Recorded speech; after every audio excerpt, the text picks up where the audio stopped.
Hi everyone, we are now at chapter 12 for CRG660 where we are going to discuss more on shares capital financing. So when we talk about capital financing, it refers to the methods you use to raise money for your business. And there are two primary forms of capital financing. Here we have share capital and another one we have debt financing. So for the first type of financing, capital is raised by way of issuing shares to shareholders. Company issue shares and in return, shareholders will get the dividend as a reward for their investment. So the advantages for share capital financing: cost of capital is lower as compared to borrowing, because when you do borrowing, there are interests that need to be paid by the company. That's why when we compare, share capital financing is more preferable due to lower cost of capital. Kalau you buat debt financing, kena bayar interest which cause the cost of capital to be much higher. However, the disadvantages of share issues is the dilutions of the rights of the existing shareholders, since it involves the invitations of outsiders as shareholders of the company. Since you open up your shares to be bought or to be subscribed by others outside the organization, therefore there will be more shareholders, so the rights will be more dilute. Lagi ramai shareholders, lagi ramailah yang akan kena share you punya dividend.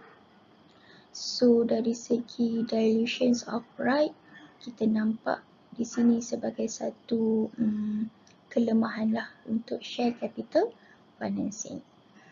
On the other hand, we have debt financing. So this one, it arises when company tap into the debt market through borrowing.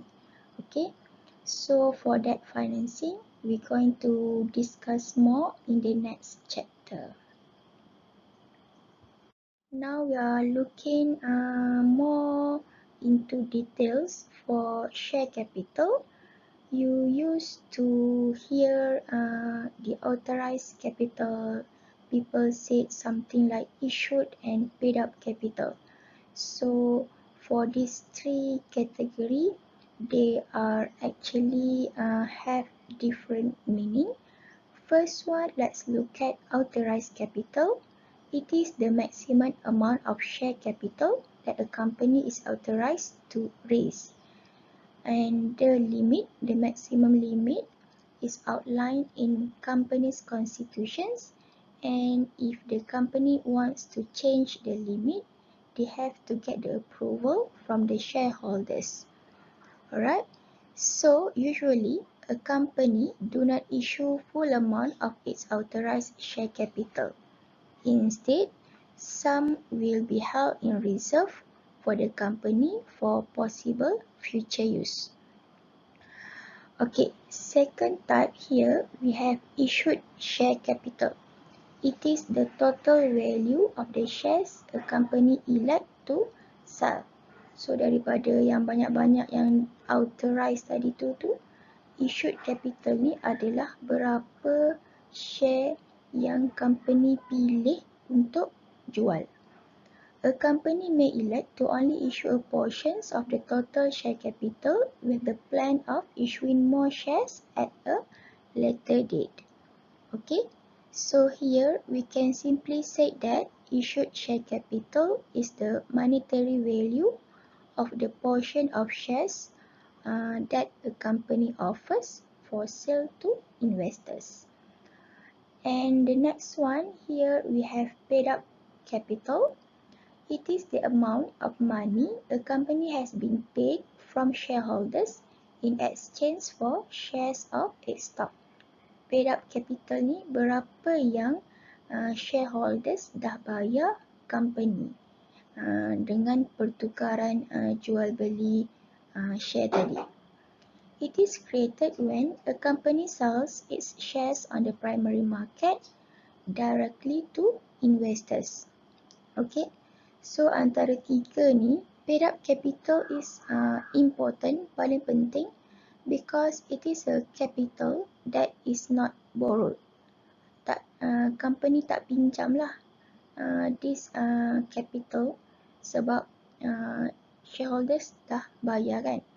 A company that is fully paid up had sold all available shares and thus cannot increase its capital unless it borrows money by taking on debt. So kalau semua capital being paid up, company nak raise lagi funds for the business, tak ada cara lain dah, dia kena opt for debt capital lah. Sebab paid up capital already semua capital being all paid up. Tak boleh dah nak issue share, dia nak kena pinjam pula. Next, kita nak tengok classes of share. Yang ni you selalu je dengar. We have two main category of shares. We have ordinary shares and preference shares. So, perbezaan yang paling obvious untuk ordinary shares, dia entitled to vote at general meeting, but kelemahan untuk ordinary shares ni, the shareholders will only entitled to the residue of profit after payment of dividend. So, in term of pembayaran dividen ataupun pembahagian keuntungan, shareholders yang ada ordinary shares ni, dia ada a bit drawback sikit, sebabnya dia hanya akan dapat apa sahaja yang tinggal selepas dividen ataupun pembahagian keuntungan diberikan kepada preference shareholders.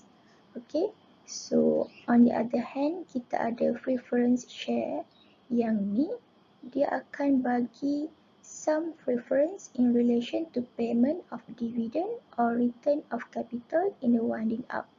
Kalau ada pembahagian dividen, dia akan utamakan pembahagian tu, dia akan bayar kepada preference shareholders dulu. Nama pun preference kan, dia beri keutamaan or priority to preference shareholders. However, the advantages for preference share is it carries no voting rights. So tak boleh nak vote masa general meeting unless stated in constitutions. Okay, next kita nak tengok apa rights and powers attached to shares. So here we only focus on an ordinary shares, not the preference share. Kalau you adalah shareholders, you ada beli saham, then dengan saham yang you ada tu, you have the right to attend, participate and speak at a meeting. Boleh datang, boleh melibatkan dirilah, kiranya boleh bercakap kalau nak setuju ataupun nak bangkang or anything semasa meeting. You have the right. Second, the right to vote on a show of hands on any resolutions of the company.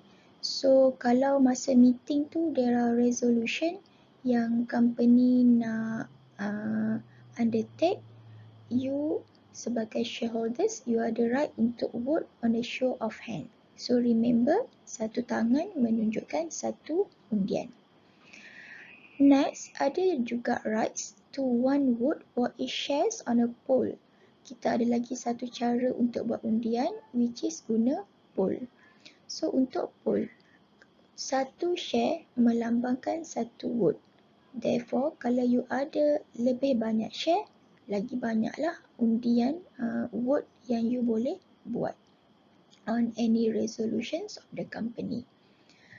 Next, the rights to an equal share in dividends authorized by the board, as well as an equal shares in the distribution of the surplus asset of the company. So ada equal share in dividend and distribution of surplus asset selepas semuanya bukan semuanya lah, selepas dah settle dah pembahagian kepada preference shareholders. So untuk ordinary shareholders, dia ada equal shares in dividend as well as equal share in the distribution of the surplus asset in the company. So untuk this one pernah masuk dalam soalan PASIAS Jun 2019. Dia tanya berkenaan dengan rights and powers attached to shares. Jadi inilah jawapan dia. Next, kita ada issuance of share. Okay, all issuance of shares must be approved by the members at general meeting. So kalau nak issue more share, nak jual share ataupun nak invite orang untuk beli you punya share, kena dipersetujui oleh semua members dekat meeting. Allotment is done by BOD after prior approval is obtained from the members. Bila semua members bersetuju during the meeting, BOD akan buat allotment. The issue of shares must be done carefully to avoid any irregular allotment. And remember, private company cannot invite public to subscribe for any of its share. So kita dah belajar dah masa awal-awal, kalau you buka private company, dia is prohibited to invite public to subscribe for its share. So untuk private company ni dia ada cara dia tersendirilah untuk allot shares. Okay, so here kita ada sedikit kekeliruan lah ataupun sedikit isu members dengan shareholders. Adakah dua kategori orang ni adalah group of people ni group of people yang sama? Okay, so by definition kita tengok member hold shares a subscriber to constitution and his name must be included in register of members, while shareholder person dia hold share but not necessarily be a subscriber to constitution and his name is not included in register of member. Okay, so kalau kita tengok kat sini, we can say that a member, kalau you adalah member, you are automatically a shareholders, while on the other hand, a shareholder not necessarily a member. Dua-dua ni hold share, dua-dua ni ada beli share dekat this company.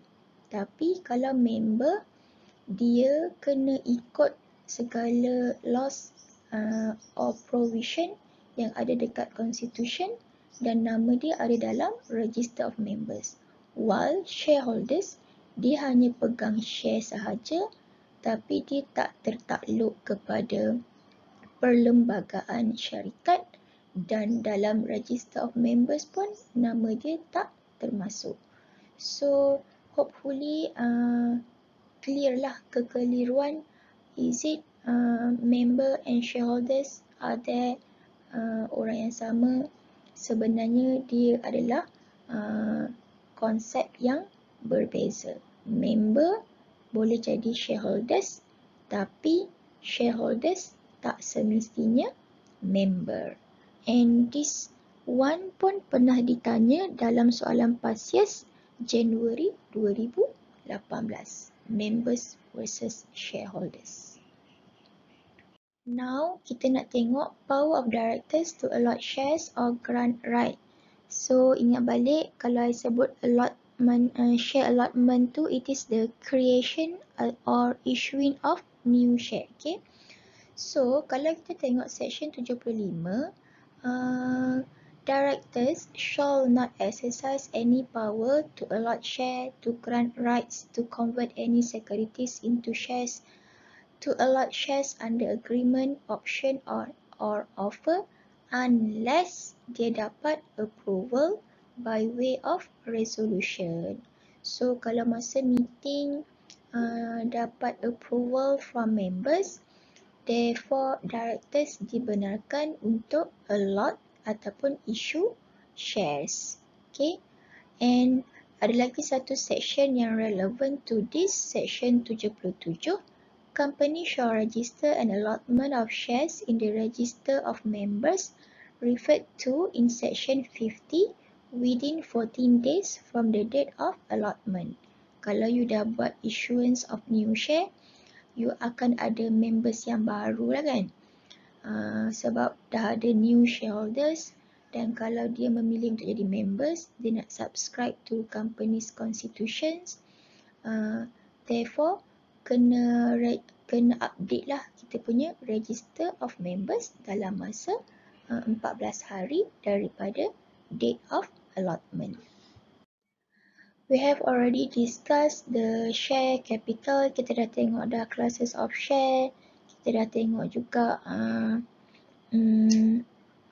rights and powers attached to share.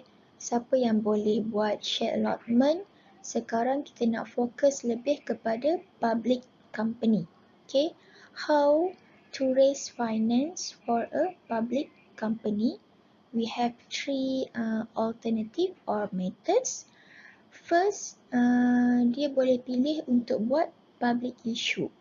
So this one is a direct allotment where the shares are issued directly to public who have subscribed for the share. Nama pun public issue.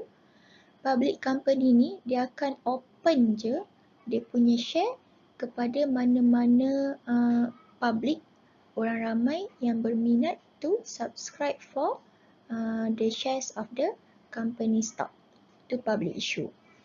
Untuk offer for sales, second method ada dua. Mungkin dia adalah private company, so dia nak go public. Kan, daripada private dia nak convert to public. So existing shareholders of a private company offer shares to public. Yang ni kita panggil sebagai offer for sale. Ada juga situation where a company, public company, allot shares to an issuance house which then offer them to public. Dia dah public company, lepas tu dia nak issue lagi banyak share kepada orang ramai untuk beli. Yang tu kita panggil juga sebagai offer for sales. The third method here, kita ada rights issues. This one is an offer to the existing members of a corporation of new share for subscription. So yang ni, company dia ada new share to be issued, dia hanya buka subscription tu untuk existing members. Kiranya dia tak open to the public lah. Untuk right issues ni, dia hanya ajak dia punya members untuk beli share yang baru. Orang yang bukan members, not existing members, tak tahulah pasal this one. So untuk right issues ni, dia hanya open to the existing members. Okay, ada 3 methods, and untuk this one dia pernah masuk dalam soalan pasir juga Januari 2018. The question required students to discuss on methods for public company, how to raise finance for a public company. So jawapan dia kat sini lah. You kena discuss ada 3 methods, public issues, offer for sales and right issues, and how each methods tu dibuat lah dengan lebih details. Okay, here we show you a summary of procedures for public issues. So ingat tadi kalau public issues dia nak offer kepada public untuk subscribe its share kan. Therefore public company dia nak issue new share So dia akan keluarkan prospektus dulu kepada public. Prospektus tu adalah satu dokumen yang akan set out in details company's profile, core business, management, financial position, corporate strategies, number of shares and price of shares, dividend forecast, risk and etc. You nak ajak orang untuk beli you punya saham, so kena ada satu prospektus yang menyatakan semualah you punya business profile, macam mana you punya pengurusan, who are you punya BODs, financial position. Sebabnya potential investors or potential shareholders sebelum dia nak subscribe for share, sila nak tahu kan, how is the company doing, okay ke tak? Kalau saya invest in this company, macam mana dengan dividend forecast, macam mana dengan dia punya financial performance and position. Okay, so bila dia dah keluarkan prospektus tu, public yang berminat akan isi application form together with application money, selalunya dibayar secara online banking lah. Public akan bagi dua dokumen ni, duit dengan application form kepada investment bank. Okay, kita panggil juga sebagai underwriters. So underwriters or investment bank akan uruskan balloting semua-semua, and last kali dia akan kembali kepada public company lah. Dia akan decide lah siapa yang dia nak pilih untuk jual dia punya saham tu, macam mana dia punya pembahagian. Okay, ni secara ringkas sahaja. Kalau you nak tahu dengan lebih lanjut, you can always Google macam mana procedures for public issues, or just go to Bursa Malaysia, cuba tengok macam mana procedures untuk IPO, initial public offering. Macam mana kalau company tu first time nak offer dia punya shares to the public, IPOs. So in the website lebih details lah cara dia terangkan the procedures for public issues. In the next slides, kita ada procedures for offer for sales. So kalau tengok prosedur dia lebih kurang je macam public issues. Apa yang berbeza is untuk offer for sale, dia dah ada dah existing share. Share tu dah ada, bukan new shares. So nak offer existing share kepada public, masih lagi kena ada prospektus, dan public yang berminat akan isi application form dengan duit hantar kepada underwriters. So kalau you tengok dekat procedure tadi, dia tak ada public company tu, dia nak offer sale of shares kepada public. Lepas tu dia menggunakan orang tengah kan, kita ada underwriters. Kenapa why do we need underwriting arrangement? So before we answer that question, let's look at what is underwriting agreement. It is a syndicate of investment bankers who forms an underwriting group and the issuing corporations of a new securities issue. Agreement ensures everyone involved understand their responsibility in the process. The contract outlines the underwriting group's commitment to purchase the new securities issue, agreed upon price, initial resale price, and the settlement date.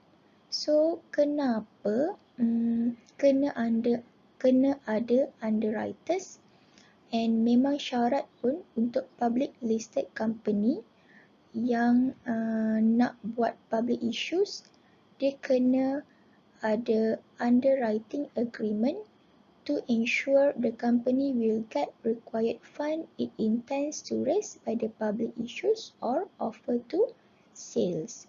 So kenapa kita perlukan underwriters? Sebab untuk memastikan company tu dapat dia punya fund yang dia nak. since underwriting arrangement ni dia dah memang akan uruskan everything, dia dah ada commitment to purchase new securities issue. So dia dah bincang dah berapa harga, berapa settlement, bila settlement date. Therefore takkan ada keadaan yang you jual you punya share, lepas tu tak ada siapa pun yang berminat. Of course kita akan ada subscribers, new subscribers yang akan beli our shares sebab kita buat melalui underwriters. Kalau you terus jual kepada public, berkemungkinan tak ada orang berminat dan you tak dapat the fund that you want.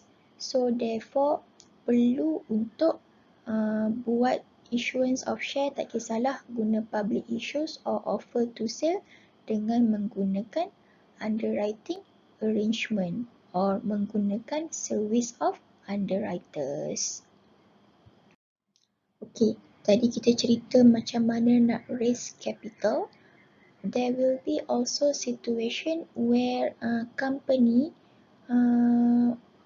will reduce its capital.